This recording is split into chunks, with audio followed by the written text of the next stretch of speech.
What's up YouTube, KidMoto22 here, and today I want to talk to you guys about how the Harley-Davidson Pan America quietly became the #1 selling ADV bike. So let's get to it right now.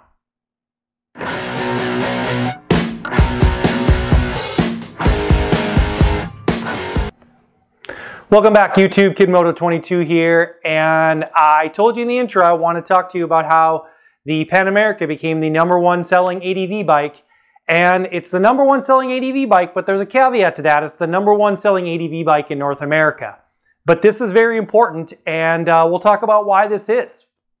So the Pan America becoming the #1 selling ADV bike in North America is important for two reasons. Number one, it makes Harley-Davidson relevant in probably one of the only, not even probably, the only growing motorcycle market in the last few years. So don't quote me on this, but I'm fairly certain there's only two markets that motorcycling is growing right now.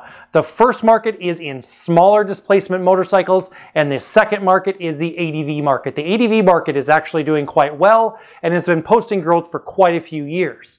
So the reason why that's important for Harley-Davidson is that this is a space that they've never been in before. So they enter a new space, they put out an ADV bike, and it becomes the #1 selling ADV bike in North America. Important for Harley-Davidson for two reasons. Like I said, it makes them relevant in a market that they weren't in before, but more importantly, it puts them on the map in the ADV world in an area where they could be very dominant in North America because they have something that no other motorcycle manufacturer in the entire United States has, and that is dealer network. Now, I've talked about this in other videos about how important the dealer network is, but in the ADV world, this is especially important because ADV bikes, as you know, people that have them, if they use them for how they're intended, they're going to drop their bike, they're going to break parts, they're going to need replacements, and there's going to be a dealer close enough to where somebody might be that they're going to be able to get those parts replaced on their bikes. More so than any other of the ADV bikes on the market, more so than the Honda ADV bikes, the KTM, the BMW. All of these are motorcycles that you're going to need to get parts shipped in for, and you're going to need to find a dealer, power sports dealer, some kind of dealer that's going to be close to you that you're going to be able to get the parts or get your bike fixed. Where there's typically a Harley-Davidson dealership 100 to 150 miles from pretty much anywhere that somebody lives. Not everywhere, but pretty much most places, which means this gives them a distinct advantage to getting people's bikes in and getting them repaired and having a place where you can go and wait if you need to have a front wheel changed, if you need to have your oil changed, you break something, you're going to have it replaced and you're on the road. This really gives Harley a distinct advantage. The other thing, kind of an offshoot to that where I think this is really going to help Harley is it gives them a market where you could have had people leaving Harley altogether. So I myself know of a few people that have purchased this bike, and at least two of them that had gone to other brands of motorcycles that are now back with Harley because they have an ADV offering.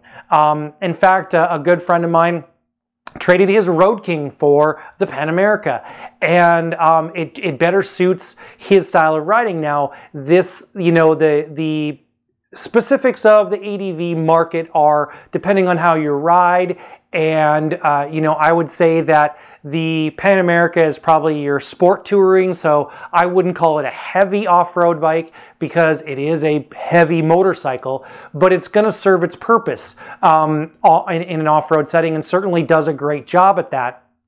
But you can still use it for the long-haul touring. So it's really it's really drawing those people in that were looking for that market, and people maybe that would have left Harley-Davidson altogether. I don't know if it's made a splash in the market big enough to bring people in that weren't Harley riders yet, but the longer the bike's on the market and the bigger splash it can make, the more likely that is to happen. ADV riders are a unique group of individuals, and so they don't necessarily fit the mold of the Harley rider riders or the chapter riders, those kind of people. So they're definitely a unique group, and more oftentimes than not, I think you find ADV riders doing more solo rides than group rides. So it's a unique market space for Harley to be in, and the fact that they made their mark and it became the #1 selling ADV bike in North America is really important, not only for the brand, but for that market space that they weren't in. So there you go. That's what I have for you guys today. Just thought I'd throw out another video on some news out there. I hope you're liking what I'm doing right now with the, kind of updates in the motorcycle world, especially as it relates to Harley-Davidson. As you all know, that's my love, is Harley-Davidson, and so bringing you as much of that Harley news as I can is certainly something that I'm passionate about. So if you like what I'm doing, give me a thumbs up. I'll put a link to another video up over here that you might like, and hit that subscribe button again. It'll be over here too. So that's all I have for you guys today. This is Kid Moto. I'm out.